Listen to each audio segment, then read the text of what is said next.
សួស្តីអ្នកទាំងគ្នាខ្ញុំបាទសេងម៉ាឬក៏ហៅបានថាប្រុសស្មុកក៏បានដែរនៅថ្ងៃនេះដែរអេមិនបន្តសាច់រឿងរបស់យើងបន្តទៀតដែលមានចំណងជើងថាកម្ពុជាជាងខ្លាំងនៅក្នុងពិភពវេទមន្តក៏ប៉ុន្តែមកបន្តសាច់រឿងអេមិនពិតជាអរគុណទៅកាន់គ្នាយើងមែនតើដែលបានសភៅកាហ្វេមកកាន់អេមិនមានតែពេលជូនពរទៅកាន់អ្នកគ្នាតែប៉ុណ្ណោះសូមឲ្យសំណាងល្អនៅក្នុងឆាជីវិតការធ្វើដំណើរទៅណាមកណាប្រកបដោយសុវត្ថិភាពជានិច្ចសម្រាប់គ្នាយើងដែលមានអំណរថាចង់ donate មកកាន់អេមិនឯនោះអេមិនដាក់ QR នៅទីនេះដើម្បីផ្ដល់ជាកម្លាំងចិត្តមកដល់អេមិនហើយឥឡូវនេះដែរយើងក៏មកចាំពេលវេលាយូរយើងមកតាមដានសាច់រឿងរបស់យើងគឺតែម្ដងនៅព្រឹកថ្ងៃបន្តក៏ដល់ពេលវេលាដែលលោកហាជតេត្រូវទៅធ្វើដំណើរដើម្បីត្រឡប់ទៅរាជធានីវិញហើយនៅពេលហ្នឹងលោកយាយយុបាបានផ្ដល់សម្បត្តិមួយឲ្យទៅកាន់លោកហាជតេដោយលើកឡើងនិយាយថាសម្បត្តិមួយនេះគាត់ចង់ផ្ញើឲ្យទៅកាន់ឪពុករបស់លោកហាជតេតែម្ដងលោកហាជតេក៏បានមកកាន់អ្វីនោះដែរដែលក៏បានឆ្លើយយកព្រមជាមួយនឹងលោកយាយយុបាក្នុងការធ្វើដំណើរទៅរាជធានីហ្នឹងក៏មានវត្តមានរបស់រីអូសាយ៉ូហើយនិងអ្នកភូមិដទៃទៀតផងដែរដោយសារតែអ្នកភូមិត្រូវតែយកស្រូវឬក៏របស់របរមួយចំនួនដើម្បីយកទៅលក់នៅរាជធានីមិនយូរប្រហែលពួកគេទាំងអស់គ្នាគឺបានធ្វើដំណើរមកដល់កន្លែងរាជធានីហើយដែលមានឈ្មោះថាកូរ៉ាសាគីនឹងឯងឬក៏ជាអាណាចក្រកូរ៉ាសាគីចំពោះលោកដុល្លារបាននាំអ្នកភូមិមកកន្លែងស្នាក់នៅឬក៏ជាផ្ទះសំណាក់នឹងឯងដោយសារតែពួកគេមករាជធានីនេះគឺរយៈពេល2ថ្ងៃឯណោះបានត្រឡប់ទៅភូមិវិញបន្ទាប់ពីគាត់បានដោះស្រាយកន្លែងស្នាក់នៅរបស់អ្នកភូមិហើយនោះអ្វីដែលគាត់ត្រូវធ្វើបន្ទាប់គឺជាការទៅញ៉ាំអីនឹងឯងហើយអ្នកដែលមកជាមួយនឹងគាត់គឺមានដូចជាស៊ីនហើយនិងរីអូនៅពេលដែលគាត់ចាប់ផ្ដើមញ៉ាំមីភ្លាមនោះគាត់បានសរសើរភ្លាមតែម្ដងថារសជាតិរបស់វាពិតជាឆ្ងាញ់មែនទែនបន្ទាប់ពីពួកគេគឺបានបញ្ចប់ការញ៉ាំអាហារហើយនោះនៅពេលដែលស៊ីនគាត់ក៏បាននៅជាមួយនឹងរីអូតែពីរនាក់នោះស៊ីនគាត់បានធ្វើការអរគុណទៅកាន់រីអូចំពោះអ្វីដែលរីអូបានការពារទៅកាន់ប្អូនស្រីរបស់គាត់បើទោះបីជាគាត់មិនចូលចិត្តទៅកាន់រីអូក៏ដោយរីអូបានតបថាមិនចាំបាច់អរគុណមកកាន់គាត់នោះទេព្រោះថានោះគឺជាអ្វីដែលគាត់ត្រូវតែការពារនឹងហើយសាច់រឿងក៏កាត់បង្ហាញនៅពេលដែលរីអូជាមួយនឹងសាយ៉ូកំពុងតែដើរតែពីរនាក់នៅក្នុងរាជធានីនោះរីអូបានប្រាប់ទៅកាន់សាយ៉ូថាបងប្រុសរបស់នាងនៅពេលនេះគឺបានបើកចិត្តដើម្បីទទួលយកគាត់ហើយព្រោះថារដងស៊ីនក៏មិនដែលបង្ហាញអំពីអារម្មណ៍ថាចូលចិត្តមកកាន់គាត់ម្ដងណានោះទេប៉ុន្តែចាប់តាំងពីថ្ងៃដែលគាត់បានការពារទៅកាន់នាងមកនោះគឺថាបងប្រុសរបស់នាងចាប់ផ្ដើមបើកចិត្តដើម្បីទទួលយកគាត់ហើយនៅពេលដែលឮដូច្នេះសាយ៉ូបានប្រាប់ថាតាមពិតទៅបងប្រុសរបស់នាងគឺមិនមែនជាមនុស្សអាក្រក់អីនោះទេគាត់គឺមានចិត្តល្អខ្លាំងណាស់គ្រាន់តែគាត់ហ្នឹងគឺមិនសូវនិយាយចេញមកខណៈពេលហ្នឹងស្រាប់តែមានអ្នកលក់ម្នាក់បានសួរទៅកាន់ពួកគេទាំងពីរនាក់ថាអ្នកនៅពេលគឺជាសង្សារជាមួយគ្នាមែនអត់សាយ៉ូបានបដិសេធភ្លាមតែម្ដងថាពួកគេគ្រាន់តែជាអ្នកភូមិជាមួយគ្នាតែប៉ុណ្ណោះរួចមកអ្នកលក់ម្នាក់ហ្នឹងក៏បានបង្ហាញអំពីរបស់របរដែលគាត់ត្រូវលក់ផងដែរដោយបង្ហាញទៅកាន់ពួកគេទាំងពីរនាក់ឲ្យបានឃើញចំណែករីអូនៅវិញគឺចាប់ផ្ដើមសួរទៅកាន់សាយ៉ូឲ្យថានៅពេលនេះនាងចង់បានអីអត់គាត់ចង់ទិញឲ្យអញ្ចឹងណាដល់ពេលទៅសាយ៉ូក៏ចាប់ផ្ដើមចាប់អារម្មណ៍ទៅលើស្នៀតសក់មួយផងដែរដែលនាងពិតជាពេញចិត្តមែនទែនជាពិសេសពាក្យសម្ដីរបស់ប្រុសព្រានចាប់ផ្ដើមនិយាយសរសើរទៅកាន់មនុស្សស្រីហើយនៅពេលដែលនាងបានពាក់ស្នៀតសក់មួយហ្នឹងគឺពិតជាគួរឲ្យស្រឡាញ់ខ្លាំងមែនទែនធ្វើឲ្យកញ្ញាសាយ៉ូចាប់ផ្ដើមអៀនទៅកាន់រីអូបដោយព្រោះថាការសរសើរបែបនេះវាមិនមែនជារឿងធម្មតានោះទេទោះបីជាស្នៀតសក់មួយហ្នឹងវាស្អាតយ៉ាងណាក៏ដោយប៉ុន្តែសាយ៉ូបានបដិសេធថានាងអត់ចង់បាននោះទេដោយសារតែតម្លៃស្នៀតសក់ហ្នឹងវាថ្លៃអញ្ចឹងហើយនាងមិនចង់ឲ្យរីអូពិបាកជាមួយនាងនោះទេប៉ុន្តែច្បាស់ខ្លាំងណាស់សភាពបរិបទដូចជារីអូអញ្ចឹងក៏បាននិយាយថាមិនអីនោះទេគាត់នឹងទិញឲ្យនាងហើយទោះបីជាតម្លៃវាថ្លៃមែនប៉ុន្តែវាពិតជាស័ក្តិសមជាមួយនឹងនាងខ្លាំងណាស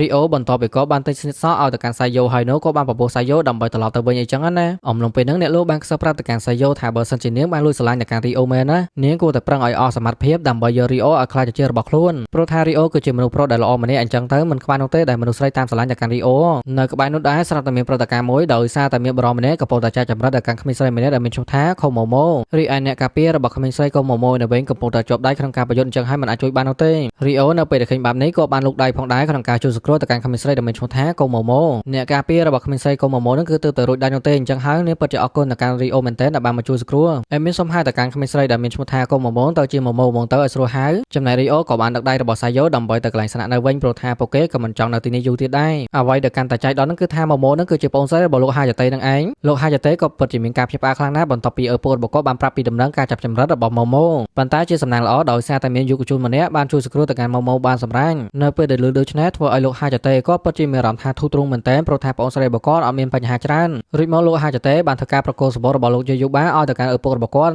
់ឪពុករបស់លោកហាជតេបន្ទាប់ពីគាត់បានអានសម្បត្តិមួយនេះហើយចាប់ផ្ដើមញ័រដៃបដាហើយក៏បានសួរទៅកាន់លោកហាជតេតែឯងគឺបានជួបគ្នាជាមួយនឹងក្មេងប្រុសដែលមានឈ្មោះថារីអូហើយឬនៅតែមុខបន្តិចទៀតអ្នកគ្នានឹងដឹងហើយអំពីអត្តសញ្ញាណពិតប្រាកដរបស់រីអូត្រឡប់មកកន្លែងរីអូជាមួយនឹងសាយ៉ូនៅវិញនៅទីបំផុតពួកគេទាំងពីរនាក់បានត្រឡប់មកវិញហើយពួកគេទាំងអស់គ្នាគឺបានចាប់អារម្មណ៍ផងដែរមើលទៅលើសក់របស់សាយ៉ូនៅពេលនេះដូចជាប្លែកហើយនោះគឺជាស្និតសក់ដែលរីអូក៏បានទិញឲ្យទៅកាន់សាយ៉ូនឹងឯងដល់ពេលទៅរីអូក៏បានកិច្ចចេញដើម្បីទៅកន្លែងធ្វើម្ហូបនឹងឯងក៏ប៉ុន្តែចៃដនក៏បានជួបប្រទះជាមួយនឹងក្រុមគ្រួសាររបស់លោកហាជតេដែលបានមករកគាត់បន្ទាប់មកនៅពេលរីអូបានមកសំសាសំណាគ្នាជាមួយក្រុមគ្រួសាររបស់លោកហាជតេនោះធ្វើឲ្យរីអូពិតជាមានការភ្ញាក់ផ្អើលខ្លាំងមែនទែនដោយសារតែក្រុមគ្រួសាររបស់លោកហាជតេគឺបានណែនាំអំពីខ្លួនឯងថាក្រុមគ្រួសាររបស់គាត់គឺជាអ្នកបង្រារបស់ម្ដាយរបស់រីអូនឹងឯងមួយទៀតនោះម្ដាយរបស់រីអូគឺមានតកូកូរ៉ាសាគីគឺមានន័យថាគាត់គឺជាកូនស្ដេចនឹងឯងរឿងរ៉ាវរបស់ម៉ាក់របស់ខ្លួនបែបនេះហើយវាធ្វើឲ្យគាត់គឺកាន់តែភ្ញាក់ផ្អើលព្រោះថាម៉ាក់របស់គាត់គឺជាកូនស្ដេចចំណែកឪពុករបស់លោកហាជតេនៅវិញមានសំណែនាំឈ្មោះរបស់គាត់ឲ្យទៅដែលគាត់គឺមានឈ្មោះថាគូគីហើយក៏បាននិយាយរ៉ាយរ៉ាប់ពាក់ព័ន្ធអំ ពីលោកសែនដែលជាឪពុករបស់រីអូថាកាលពី20ឆ្នាំមុនហ្នឹងអាណាចក្រខារ៉ាសាគីបានធ្វើសង្គ្រាមជាមួយនឹងនគរជិតខាងដែលមានឈ្មោះថារ៉ូខូរ៉េន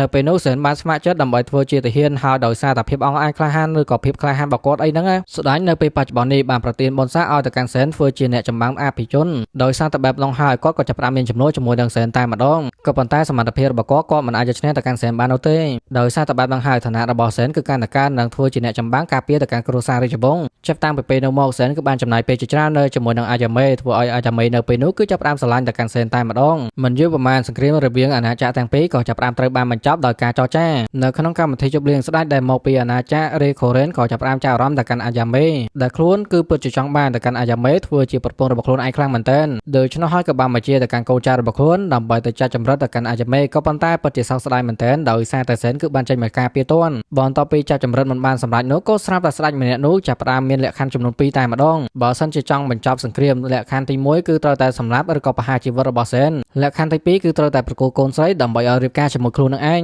រឿងរ៉ាវទាំងអស់នេះហើយធ្វើឲ្យស្ដេចនៅពេលបច្ចុប្បន្ននេះអត់មានចំណុចនោះទេហើយចំណុចចុងក្រោយគឺមានតែឲ្យសែនហើយនឹងអាយ៉ាមេគឺធ្វើការរត់ចាក់ចេញអំពីប្រទេសមួយនេះឬក៏ជាអាណាចក្រមួយនេះហើយគឺជាមូលហេតុដែលឪពុកម្ដាយរបស់រីអូគឺមិនអាចត្រឡប់មកកន្លែងតំបន់យ៉ាកូម៉ូវិញដូច្នេះនៅថ្ងៃស្អែកនេះរីអូគឺត្រូវតែចូលទៅក្នុងរាជវាំងដើម្បីទៅជួបជាមួយនឹងជីតារបស់ខ្លួនមិនយូរប្រហែលដល់ថ្ងៃស្អែកគឺបានមកដល់ហើយយកថារីអូនៅពេលនោះគឺបានមកជួបជាមួយនឹងស្ដេចនៅពេលបច្ចុប្បន្នផងដែរហើយស្ដេចដែលត្រូវជាលោកតារបស់រីអូគាត់ក៏មានឈ្មោះថាហូម៉ូរ៉ាចំណែកម្ចាស់ស្ត្រីដែលត្រូវជាលោកយាយរបស់រីអូគាត់ក៏មានឈ្មោះថាស៊ីសូកូរីអូនៅពេលដែលគាត់បានជួបជាមួយនឹងលោកតាលោកយាយរបស់ខ្លួនឯងបានដឹងហើយក៏បានណែនាំអំពីខ្លួនឯងផងដែរថាគាត់ក៏មានឈ្មោះថារីអូបន្ទាប់មកម្ចាស់ស្ត្រីនិងស្ដេចពិតជាចង់ដឹងមែនទែនពាក់ព័ន្ធអំពីស្ថានភាពរបស់សែនជាមួយនឹងអាយ៉ាមេបន្ទាប់ពីការចាត់ចែងអំពីរាជធានីការ៉ាសាគីចំពោះរីអូក៏បានប្រាប់ត្រង់ៗតែម្ដងអំពីការស្លាប់ឪពុកម្ដាយរបស់គាត់ឪពុករបស់គាត់ត្រូវបានស្លាប់នៅពេលដែលគាត់គឺមានអាយុ3ឆ្នាំប៉ុន្តែ2ឆ្នាំក្រោយមកនៅពេលដែលគាត់អាយុ5ឆ្នាំហ្នឹងគឺម្ដាយរបស់គាត់ត្រូវបានស្លាប់នៅចំពោះមុខរបស់គាត់ផ្ទាល់តែម្ដងហើយអ្នកដែលបានសម្លាប់ទៅកាន់ម្ដាយរបស់គាត់នៅចំពោះមុខរបស់គាត់គឺជាអ្នកស្គាល់គ្នាជាមួយនឹងឪពុករបស់គាត់ហើយបរិបទដែលបានសម្លាប់ទៅកាន់ម្ដាយរបស់គាត់នៅចំពោះមុខរបស់គាត់ហ្នឹងគឺមានឈ្មោះថាលូស៊ី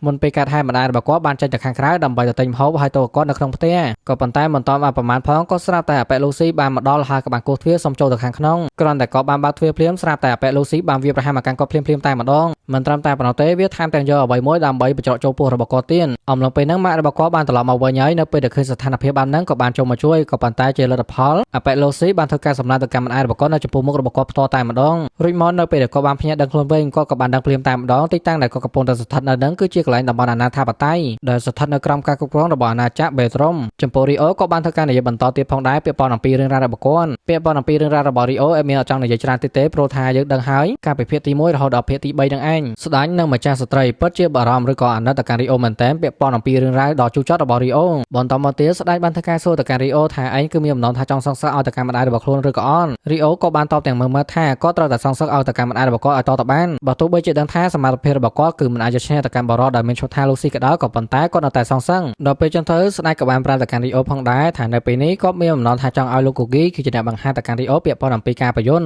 ព្រោះថានៅក្នុងរាជធានីការ៉ាសាគីនឹងគឺមានតែគូគីតែប៉ុណ្ណោះដែលមានសមត្ថភាពខ្លាំងជាងគេក្នុងការប្រយុទ្ធអាចនិយាយថាគឺថប់លេខ1តែម្ដងប៉ុន្តែបើសិនជាមានសែននៅទីនេះគឺមានតែថប់លេខ2ស្ដេចក៏បាននិយាយបន្តទៀតថាបើតែអ្វីដែលគាត់បានគិតឃើញនោះបរិបទដែលមានឈ្មោះថាលូស៊ីដែលឯងចង់សងសឹកនឹងក៏ជាមនុស្សដែលមានសមត្ថភាពខ្លាំងដែរហើយការស្លាប់របស់ឪពុករបស់ឯងក៏ជាប់ពាក់ព័ន្ធជាមួយនឹងលូស៊ីដូចគ្នាដែលហេតុនេះហើយរីអូក៏បានយកព្រមទៅដើម្បីឲ្យលោកគូគីបានបង្ហាញអំពីស្នេហ៍ប្រយុទ្ធឲ្យមកកាន់គាត់បន្តមកទៀតនៅពេលដែលលោកគូគីបាននាំរីអូបានត្រឡប់មកដល់ផ្ទះរបស់គាត់វិញហើយនោះគឺកាន់តែធ្វើឲ្យលោកគូគីនិងប្រពន្ធរបស់គាត់ក៏កាន់តែភ្ញាក់ផ្អើលហើយដោយសារតែរីអូគឺជាអ្នកជួយសង្គ្រោះទៅកាន់កូនស្រីរបស់គាត់នឹងឯងមិនយូរប្រហែលការបង្ហាញទៅកាន់រីអូគឺបានមកដល់ហើយនៅទីនោះក៏មានវត្តមានរបស់ម្ចាស់ស្ត្រីហើយនិងស្ដេចផងដែរដែលបានមកទស្សនាមុនពេលបង្ហាញទៅកាន់រីអូលោកគូគីគាត់ចង់តេស្តអំពីសមត្ថភាពរបស់រីអូជាមុនសិនគ្រាន់តែចាប់ផ្ដើមប្រយុទ្ធភ្លាមរីអូបានស្ទុះឡើងលឿនតែម្ដងដើម្បីវាយប្រហារទៅកាន់លោកគូគីក៏ពិតជាមានការភ្ញាក់ផ្អើលខ្លាំងមែនទែនបន្ទាប់ពីឃើញល្បឿនរបស់រីអូដ៏លឿនបែបនេះលោកហាយតេបន្តពីឃើញឪពុករបស់ខ្លួនកំពុងតែប្រយុទ្ធគ្នាជាមួយរីអូទាំងស្មារតីបែបនេះពិតជាមានការភ្ញាក់ផ្អើលខ្លាំងណាស់ចំពោះលោកគូគីនៅវិញគឺកាន់តែសប្បាយចិត្តបន្ទាប់ពីឃើញថាសមត្ថភាពរបស់រីអូគឺមិនណយនោះទេរួចមកលោកគូគីក៏បានប្រមូលថាអពលចូលទៅក្នុងដៃរបស់គាត់ដើម្បីវាយប្រហារទៅកាន់រីអូដល់ពេលចឹងទៅរីអូបានប្រើវេទមន្តទឹករបស់គាត់ក្នុងការខនថើអំពីចំហាយដៃរបស់លោកគូគីជាលទ្ធផលអ្នកដែលអាចយកឈ្នះទៅកាន់លោកគូគីគឺជារីអូនឹងឯងចំណែកអ្នកដែលបានទស្សនានៅវិញពិតជាមានការភ្ញាក់ផ្អើលខ្លាំងមែនទែនបន្ទាប់ពីឃើញសមត្ថភាពរបស់រីអូហើយដោយសារតែរីអូគាត់ក៏អាចយកឈ្នះទៅកាន់លោកគូគីបែបនេះហើយរីអូគឺមិនចាំបាច់រៀនបន្តទៀតទេពាក់ព័ន្ធអំពីការប្រយុទ្ធ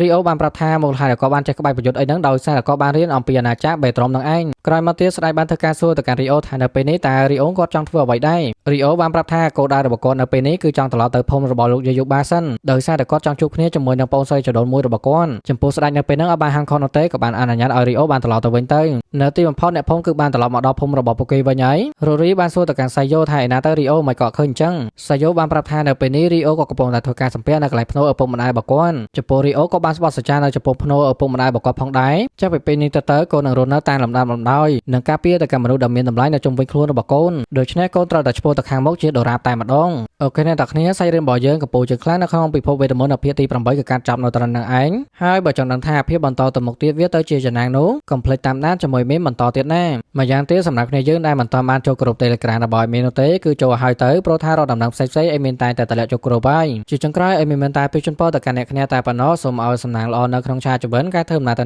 ណាប្រកបដោយសុវត្ថិភាពជានិញសម្រាប់នៅពេលនេះដែរខ្ញុំបាទប្រុសស្មោះគឺមានតែប៉ុណ្្នឹងទេបាយបាយជួបគ្នានៅភាពបន្តបាយបាយអូយសកលណាស់បាយបាយ